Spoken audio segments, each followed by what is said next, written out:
qua thì thầy Sơn đã là nhà giáo nổi tiếng.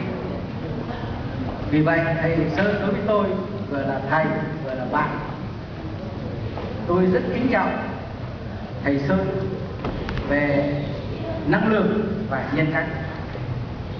Tôi trong quá trình làm việc của mình, tôi vẫn lấy thầy Sơn để học tập về cái tính thẳng thắn, ngay thẳng, bộc trực của thầy với tất cả những vấn đề mà thầy cần có vị.